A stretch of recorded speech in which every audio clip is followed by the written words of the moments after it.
Visi misi Winner itu kan dia dibingkai dalam 5 kegiatan itu ya, tidak keliru itu pembangunan itu Gelora Ambak, kemudian itu UMKM ya, pelayanan bantuan bahkan ya sampai naik kelas. Kemudian itu ada upaya kita membangun perusahaan daerah ya, kemudian apalagi ya, 100 dokter dan pembangunan infrastruktur tentunya bagi kesehatan maupun infrastruktur umum. Memang sebenarnya Gelora Ambang ini adalah sebuah pusat dan sarana olahraga yang strategis sebetulnya untuk bisa dimanfaatkan oleh masyarakat Kota Mobagu.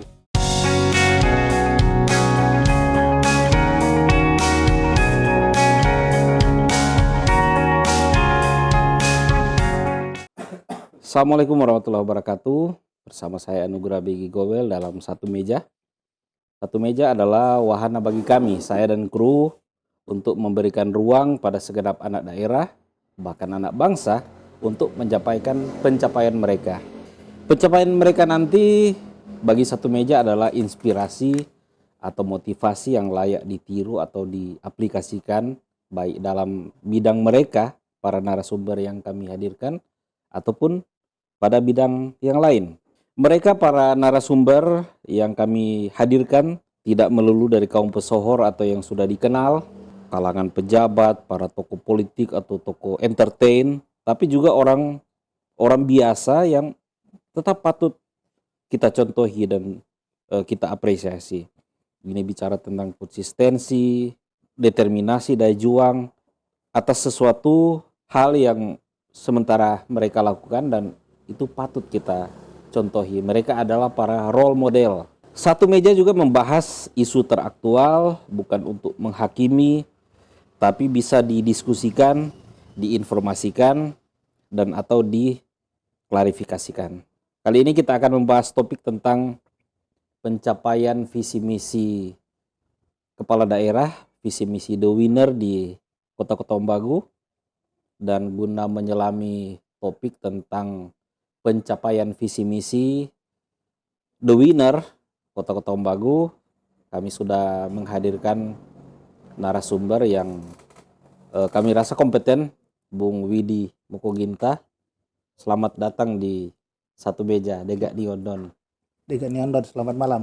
Ya, terima kasih sudah hadir.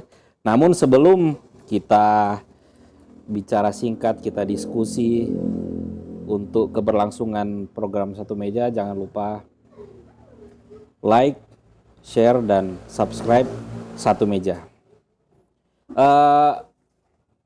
Bung Widi ini kurang lebih sama seperti saya. Kita pernah di DPRD, kita pernah sama-sama di DPRD. Kemudian sebelum di DPRD di organisasi mahasiswa pernah juga sama-sama. Kemudian pernah di tim pemenangan pilkada, sudah pernah rasa menang dan sudah pernah rasa kalah. Jadi sekali lagi sebuah kehormatan bagi kami Satu Meja, Bung Widi sebagai koordinator ya, koordinator staf khusus. Koordinator staf khusus. Nanti kalau salah mohon dikoreksi. Nah, di bagian awal mungkin bisa disampaikan kepada kami di sini, staf khususnya The Winner, Pak Dr. Weni dan Pak Randy Mangkat itu siapa saja dan apa peran mereka masing-masing. Mungkin di bagian awal bisa diinformasikan pada kita di sini. Silakan. Ya, jumlah staf khusus kita 11 ya. 11. Iya. Dan itu ya salah satunya Pak Arman itu, Ya. Kemudian Pak Tony Ponongoa, Pak Sarif, Syarif Rahmat Mokoginta. Ya, Pak Hambri, kemudian Ibu Putri, siapa lagi ya? Pak Supardi Bado, kemudian ada Ibu Devita. Oke. Kurang lebih, dan mereka membidangi ya bidang-bidang yang menjadi bagian tugas pokok dan fungsi berpemerintahan ya. dan juga Mitra mungkin kerjanya adalah pengawalan ini ya, dinas-dinas. Ya, pengawalan visi misi ya, The tentu Winner. memang fokusnya itu di pengawalan visi misi. Oke. Dan ya kita tahu selama ini staf khusus itu kan tugas-tugasnya ya bukan tugas eksekusi. Iya. Ya hanya tugas-tugas yang kita kira dalam memberikan gagasan Iya. kepada Bapak Wali Kota maupun Pak Wakil Wali Kota ya, Iya. kedua orang yang memimpin daerah ini. Dan yang paling panter ya menjadi telinga dan apa ya, mata dari kedua pemimpin itu. Iya. Telinga dan mata The Winner terhadap visi misi ya, kira-kira begitu. Iya, kira-kira dia tentu frame-nya adalah visi misi. Iya. Nah, pertanyaan selanjutnya, visi misi itu gagasan yang dilemparkan oleh pasangan pemenang pilkada, kemudian di breakdown ke dokumen resmi Iya. negara dan daerah. Nah, boleh disampaikan apakah visi misi itu sudah ada turunannya di rencana pembangunan jangka menengah daerah atau seperti apa? Ya, yang pasti itu kan menjadi dokumen resmi pemerintahan daerah Kota-Kota Mabagu. Bahkan sampai sejauh ini ya 1,5 tahun mereka memimpin, ya beberapa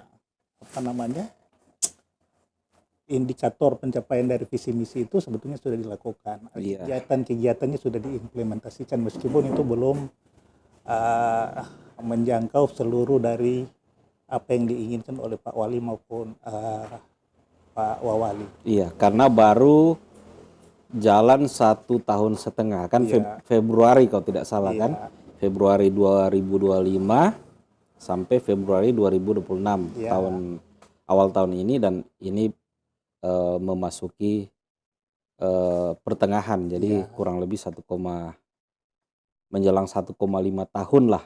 Iya. Oke. Nah, visi The Winner mungkin bisa disampaikan? Iya, kalau atau apa seperti itu?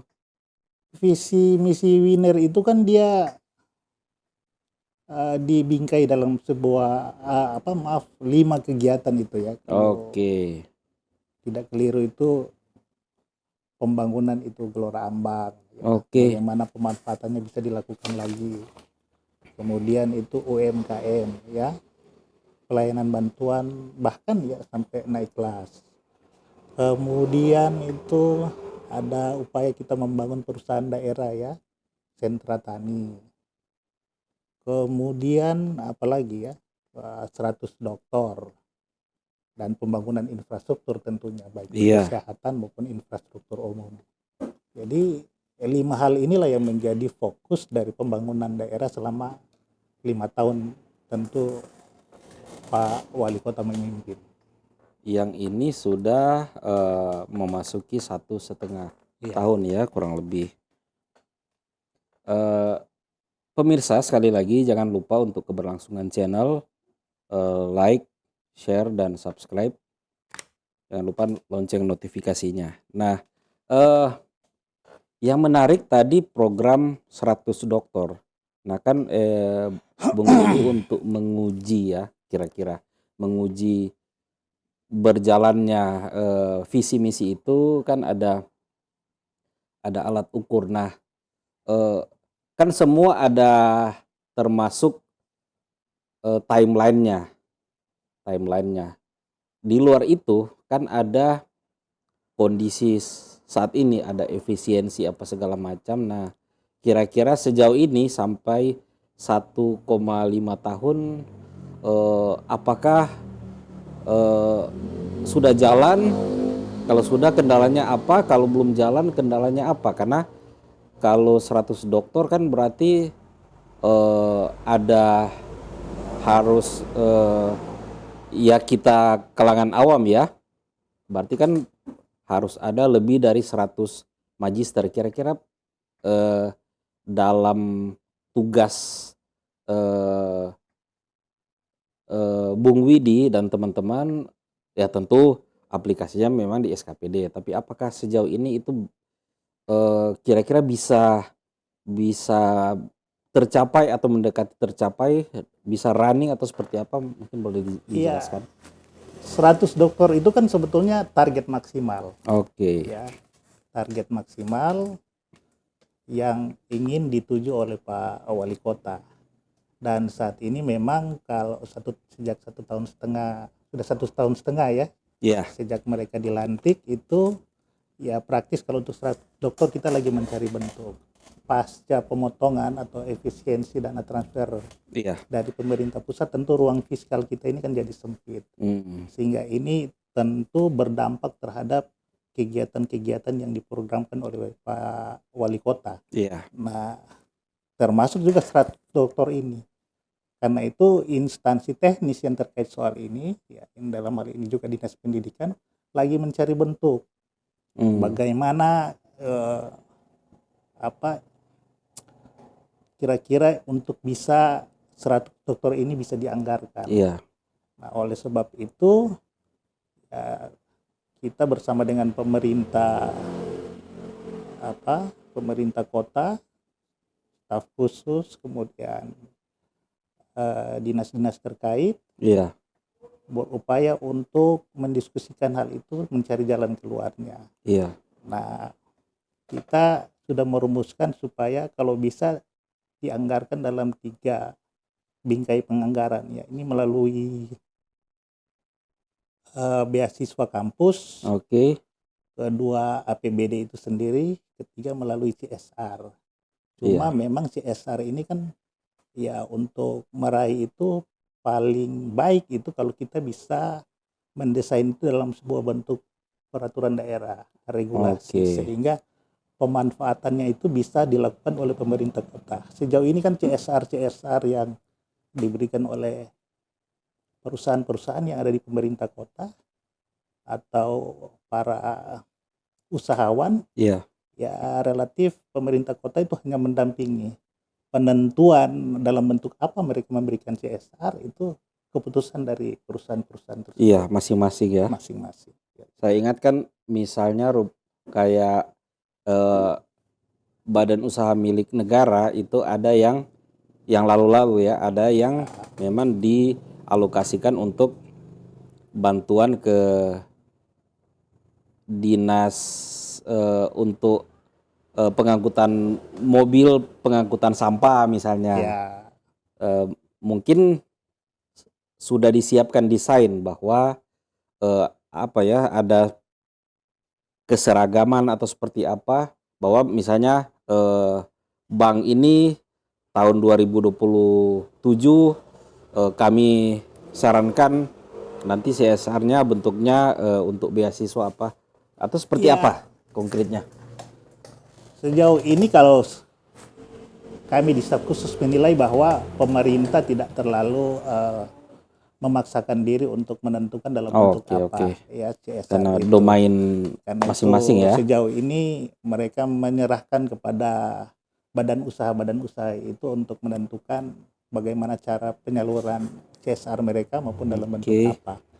Tapi pemerintah kota kayaknya ini menyadari bahwa tentu perlu bisa dimanfaatkan dengan baik CSR ini, sehingga dari diskusi-diskusi yang berkembang kalau bisa itu dibuatkan regulasi daerah pemanfaatannya, bukan untuk memaksa badan usaha perusahaan-perusahaan tersebut, tapi tentu berharap kerjasama mereka sehingga CSR ini bisa dioptimalkan. Nah, kalau iya, dia punya regulasi dan sebagainya, ada ketentuan-ketentuan yang berlaku dan kita mampu mendefinisikan ya pemanfaatan dari CSR dimaksud, ya termasuk program 100 dokter dari Pak Wali, tentu bisa diambil penganggarannya, pembiayaannya dari CSR tersebut. mhm.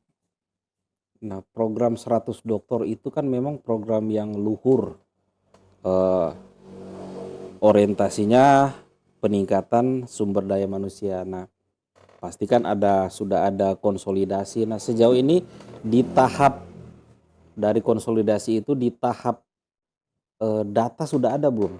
Pemerintah Kota Ketombagu, eee, sudah ada data, sudah ada inventarisasi bahwa ada sekian magister yang nanti ready untuk semaksimal mungkin dimediasi, difasilitasi oleh pemerintah untuk pencapaian 100 Ya, dokter itu sudah. sekarang ini kan sudah banyak apa ya,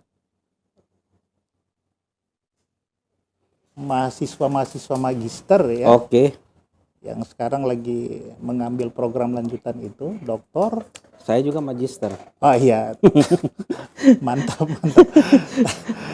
Dan itu sebetulnya sudah siap Oh, ya oke. mereka untuk bisa menerima bantuan itu. Hanya memang perangkat-perangkat untuk mendorong ke arah sana itu kan lagi disiapkan oleh pemerintah kota. Oke. Nah, kita tentu merasa bahwa masyarakat Kota Mobagu jangan tertinggal terkait dengan soal ini, karena kalau kita melihat pemerintah di daerah lain ya, Bola Mongondo Utara misalnya, itu untuk level misalnya birokrasinya itu rata-rata S3-nya lumayan jumlahnya. Di Bolmong Utara. Iya, Oke. begitu juga di Bola Mongondo Selatan. Sementara kita yang sebetulnya secara tradisi di Kota Mobagu menjadi pusat pemerintahan di masa lalu, Iya, barometer ya barometer kira-kira. katakanlah, tapi agak tertinggal dengan Iya. soal ini, karena itu ada mimpi dari Pak Wali Kota untuk mencoba mewujudkan itu apapun tantangannya. Oke. Bahkan di tengah-tengah kesempitan fiskal kita Iya. di hari-hari terakhir ini. Tadi juga yang menarik soal Gelora Ambang. Dia menarik karena waktu di masa-masa kampanye kemarin di Kota Mobagu ada 3 paslon. Itu kebetulan 3 paslon itu salah satu program unggulan mereka itu Gelora Ambang.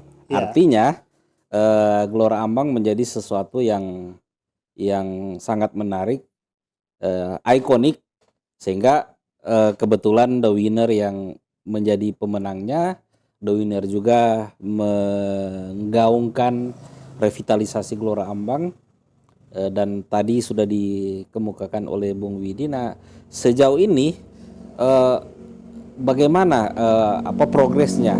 Apakah sudah di tahun anggaran 2026 sekarang ini sudah dalam pengajuan anggaran? Kalau pengajuan anggaran apakah dari APBD Kota Mobagu atau dari APBD provinsi atau APBN, atau seperti apa? Mohon biar Pak kita semua Wali bisa Kota, mendengar. saya dan bahkan Bung Begi ini kan sepantaran. Iya. Gitu. Kita bahkan dari sekolah yang sama, itu SMP 1. Iya. Kan masih ingat kita sering ke Gelora Ambang pada saat Iya. itu ya, dan Gelora Sering Ambang memanjat. itu ya sering memanjat pagar bahkan. Iya. Dan pada saat itu Iya, untuk iya. menonton sepak bola ya, Iya, meskipun sepak bolanya itu pada saat itu masih di tingkatan antar kampung, Iya. antar sekolah dan sebagainya. Tapi di situ juga ada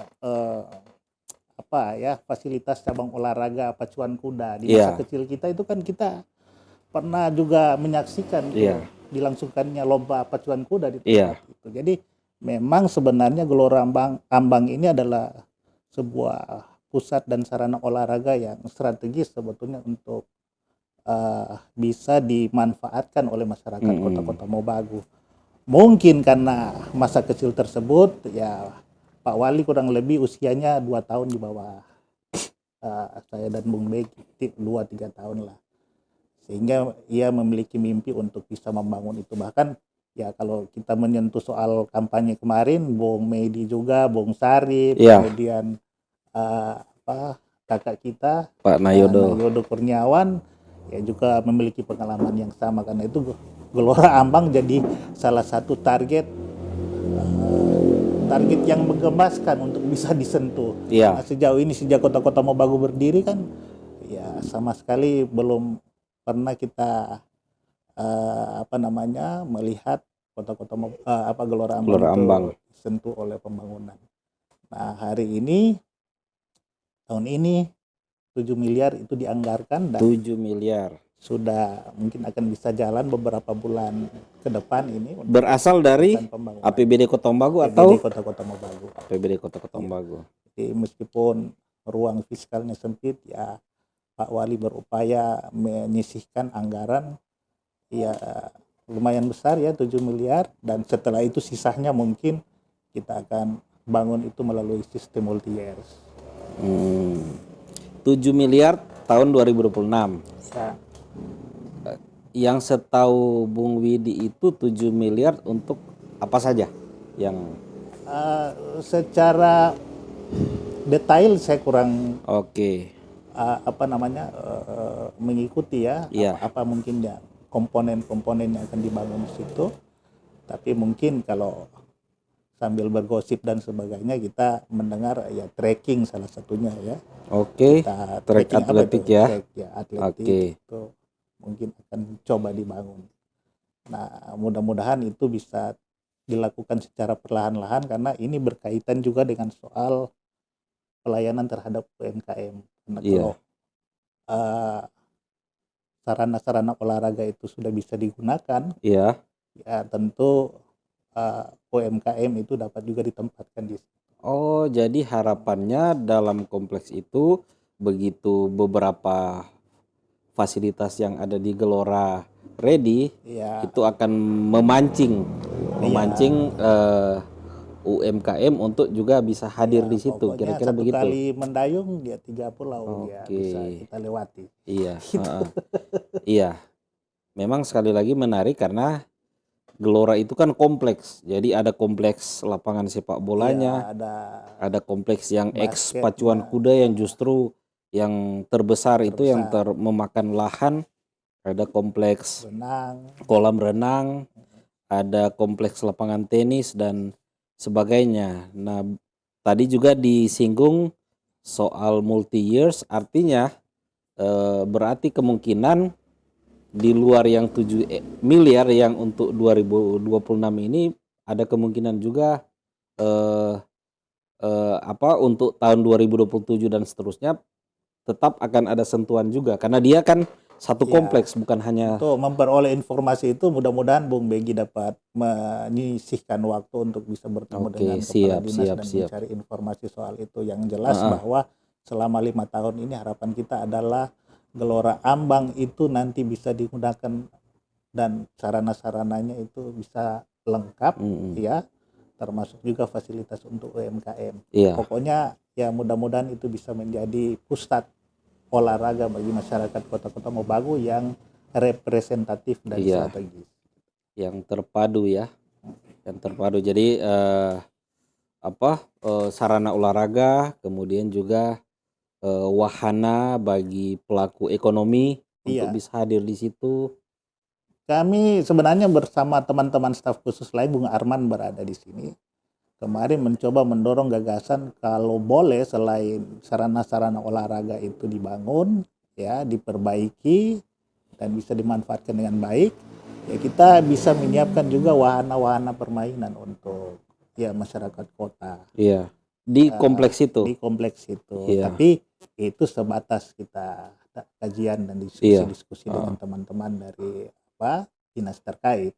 Apakah itu masuk dalam bagian perencanaan kami juga kurang tahu persis, tapi untuk soal validitas pembangunannya, penganggarannya itu sudah terkonfirmasi.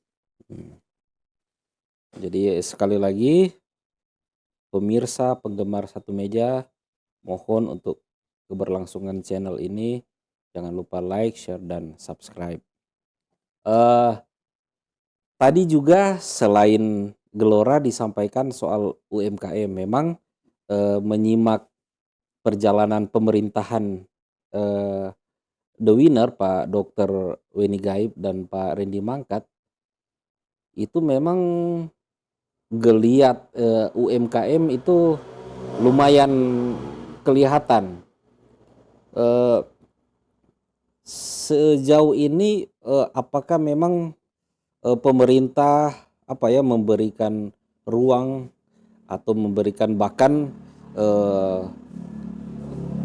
fasilitasi? Kalau fasilitasi kan berarti ada sesuatu yang diberikan, atau seperti apa? Mungkin boleh Ya, sebenarnya antara niat pemerintah kota dan tren yang berkembang saat ini sebetulnya seperti pertemuan kita di perempatan. Oke. Ya.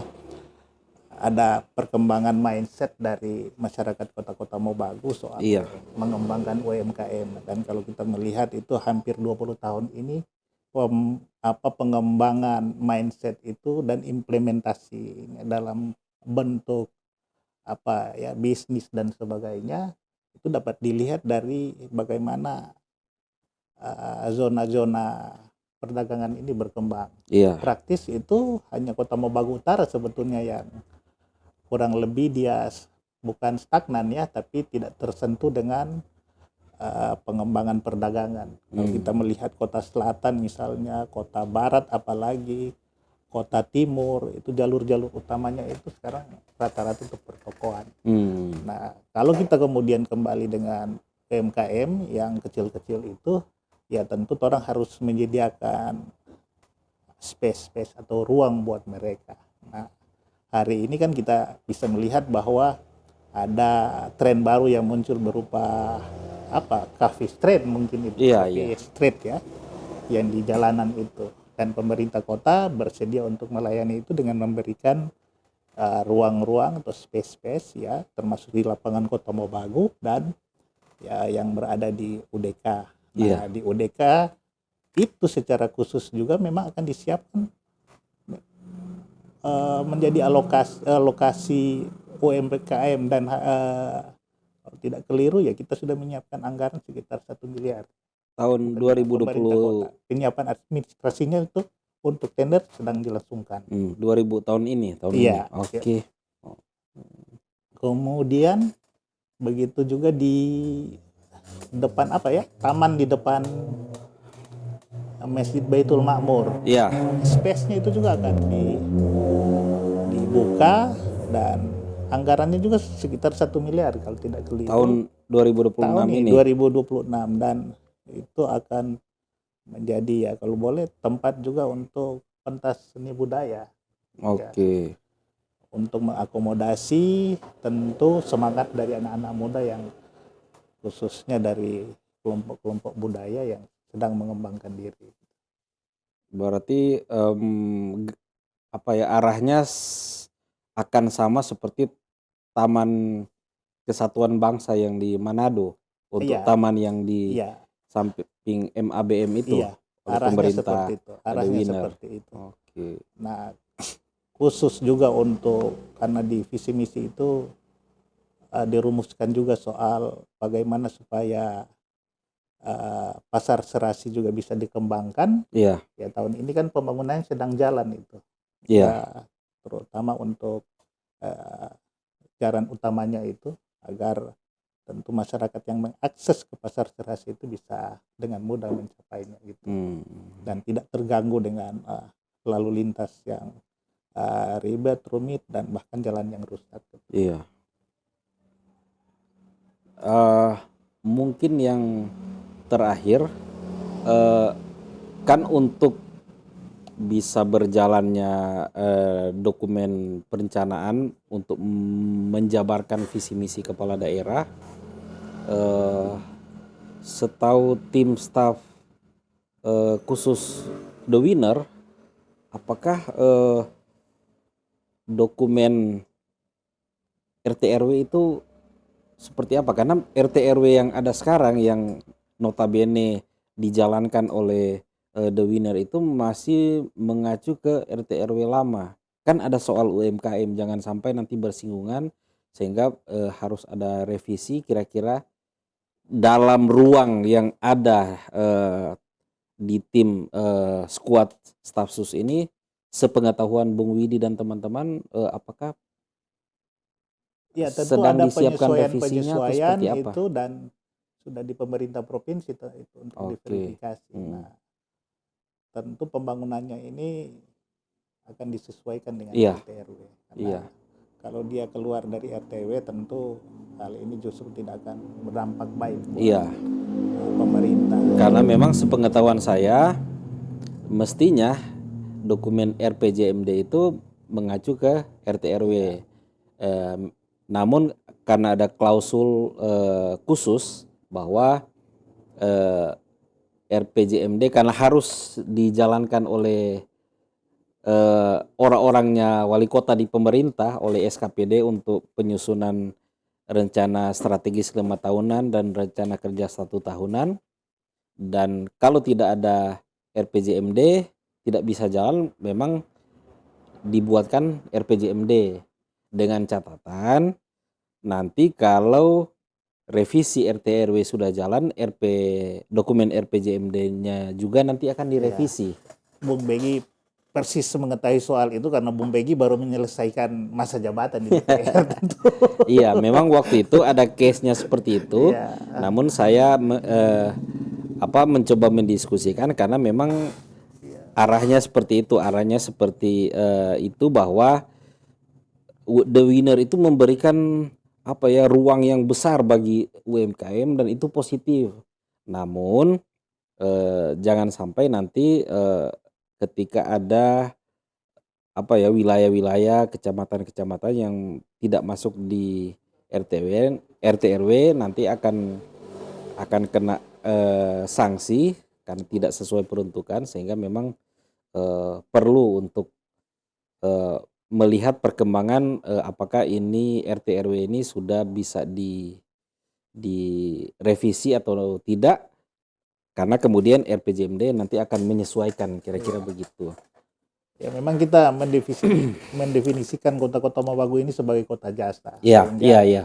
Ya, kita kira perkembangannya itu diarahkan untuk bagaimana bisa menyediakan jasa bagi perdagangan, ya bisnis dan sebagainya, karena kita memperoleh pendapatan itu ya hanya dari situ. Iya.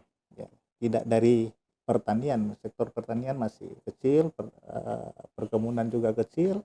Ya satu-satunya bagaimana kita menggenjot supaya pemerintah kota bisa memperoleh pendapatan yang cukup representatif itu tidak lain dari perdagangan. Iya. Dan kalau mau lihat dari konteks PDB itu ya sektor yang cukup memberikan kontribusi yang lumayan besar itu ya dari perdagangan.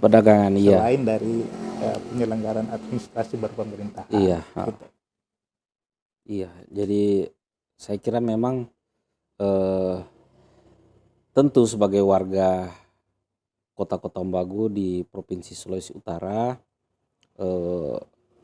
menarik melihat perkembangan yang ada di Kota Tombagu, sekali lagi di tengah keterbatasan anggaran tahun ini 611 kalau tidak salah. 611 miliar. Iya.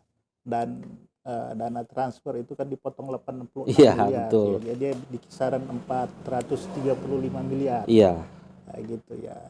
Dia sekitar kita hampir 100 miliar kita keluar dari kalau dibandingkan dengan APBD tahun 2025. Iya. Sementara ya kalau kita melihat belanja pegawainya itu ada di kisaran hampir 50%, karena dia memakan hampir jumlah anggaran sekitar 12 kalau tidak 312 miliar. 12 miliar. Gitu. Nah, jadi sekali lagi di tengah kondisi ini, dalam pengamatan teman-teman staf sus wali kota, paling tidak apakah program-program unggulan dari The Winner ini bisa mendekati ideal dalam perjalanan atau seperti apa sejauh ini? Ya kalau dikatakan ideal tentu belum ideal, karena kita berupaya itu memaksimalkan, tapi masih ada 3 tahun ya kepemimpinan dari Pak Wali Kota dan Bapak Wakil Wali Kota Pak Beni Gaib dan Bung Randy Mangkat. Ya tentu 3 tahun ini bisa dimaksimalkan untuk mencapai visi misi Winner tersebut. Nah, karena kalau kita melihat perkembangan saat ini untuk UMKM kan sedang berlangsung implementasinya. Bahkan bantuan-bantuannya untuk tahun 2025 itu sekitar 500 juta menjangkau 100 UMKM ya. Dan tahun 2026 ini sekitar 350 juta ya untuk menjangkau 75 UMKM. Ya, kita memang bantuan uang itu untuk apa? bantuan Oke, untuk untuk modal. modal Oke. ya, agar mereka bisa berkembang Hmm. gitu. Dan itu dianggarkan di belanja bantuan apa sosial kalau Iya, tidak keliru ya. iya. Makanya tadi saya membahasakan ideal, saya tidak membahasakan 100%. Jadi seperti program 100 dokter itu yang ideal nanti, yang paling realistis misalnya 670, ya tentu harapannya dengan perjalanan waktu yang masih ada akan masuk nanti 2 tahun ya, apa ya, progresnya itu bisa Iya, mencapai yang ideal misalnya. iya, Ya taruhlah praktis tidak kalau 100 tapi pemerintah nanti yang maksimal lah yang bisa ya. Dan ya kita kira praktis kalau untuk 100 dokter itu kan belum berjalan Iya, karena pemerintah kota lagi menyiapkan infrastruktur iya, pembiayaannya. hmm, Ya, mudah-mudahan ini dapat secepatnya bisa direalisasikan karena tentu akan ditagih oleh masyarakat. iya, Tapi di luar soal 100 dokter itu ya kita sudah bisa menyisihkan ya, mencicil berbagai kegiatan untuk memenuhi apa tujuan-tujuan dari visi misi dari pemerintah kota. iya, UMKM ya clear itu UMKM, dan dari tahun ke tahun tentunya akan bisa bertambah, termasuk membuka ruang-ruang baru, space-space baru untuk mereka bisa memanfaatkan itu sebagai sarana berdagang. iya. Oke, saya kira cukup. Sekali lagi satu meja menyampaikan terima kasih Ya, untuk kedatangan Bung Widi Mokoginta. Terima kasih untuk berbagi, untuk diskusi-diskusinya. Harapannya Bung Widi dan teman-teman di staf sus senantiasa sehat walafiat untuk memberikan apa pendampingan, untuk membantu wali kota dan wakil wali kota, dan tentu harapan kita semua agar wali kota dan wakil wali kota Pak Dr. Mata Weni Gaib dan Pak Randy Virgiawan Mangkat insya Allah juga senantiasa sehat, eh, diberkahi Tuhan Yang Maha Kuasa dalam menjalankan amanah yang diberikan rakyat Kota Ketong Bagu. Syukur mantok sekali lagi. Mungkin ya, ada closing? saya kira terima kasih buat Bung Begi karena Ya, telah menyediakan forum pada malam hari ini kita bisa diskusi. Tentu ini juga bisa dimanfaatkan buat kami di staf khusus untuk menyampaikan pesan-pesan dari pemerintah, termasuk iya, juga dari pesan-pesan dari staf khusus. iya, Ya, kadangkala memang banyak ekspektasi terhadap staf khusus, iya, apakah melakukan pekerjaan atau tidak sama iya, sekali. iya, Ya, iya, iya, iya, iya, iya. Iya, ini nah, penting juga. itu perlu disampaikan. Ya, Jadi peran dan tugas dari staf khusus ini ya tidak lain itu berada di wilayah iya, gagasan kan, iya. bukan di eksekusi kebijakan. Hmm, Staf khusus itu hanya salah satu stakeholder iya, dalam lingkungan pemerintahan iya. kota. Gitu. Terutama pendampingan visi misi ya. Terutama pendampingan visi misi Iya, ya, agar bisa diwujudkan. Nah, tentu ini mudah-mudahan dapat dipahami oleh masyarakat Kota-Kota Mobagu sehingga nanti kalau memiliki apa aspirasi dan sebagainya ya staf khusus adalah bagian stakeholder dari pemerintah kota, bisa iya, juga disampaikan ya, permasalahan-permasalahan yang muncul dan berkembang. Tapi sekali lagi bahwa staf khusus itu tidak memiliki kewenangan eksekusi iya, ya, sehingga harus disadari semua oleh kita bersama, ekspektasinya itu jangan terlalu berlebihan iya, karena bagaimanapun sekali lagi tadi bahwa staf khusus hanya salah satu bagian dari pemerintahan kota-kota Mobagu. iya, Bahkan kalau dari aspek undang-undang pemerintahan daerah, staf khusus itu tidak masuk ya. iya, Staf khusus itu hanya sebuah institusi yang dibentuk oleh Pak Wali iya, untuk membantunya. iya. Eksekusinya tetap ada di Satuan Kerja Perangkat Daerah Iya. SKPD. Nah, harapannya itu ya mudah-mudahan doa dari masyarakat Kota-Kota Mobagu, termasuk doa juga dari Bung Begi supaya Pak Wali, Dr. Weni Gaib, kemudian Pak Wakil Wali Kota karena masih berusia sangat muda ya. Iya. Kita menyebutkannya Bung Randy Mangkat ini Iya. bisa menuntaskan visi misi mereka sampai Iya. 5 tahun berikut, dan kalau diridho oleh Tuhan Allah Subhanahu wa taala ya bisa memimpin untuk periode 5 tahun yang kedua, sehingga makin paripurnalah tujuan-tujuan dan mimpi-mimpi mereka dapat diimplementasikan. Iya. Oke. Sekali lagi syukur Manto. Ya, Terima kasih terima sudah kasih Bung hadir. Begi. Iya. Jadi dengan demikian sekali lagi sebelum pamit jangan lupa share, subscribe Satu Meja. Kami pamit. Assalamualaikum warahmatullahi wabarakatuh. Waalaikumsalam.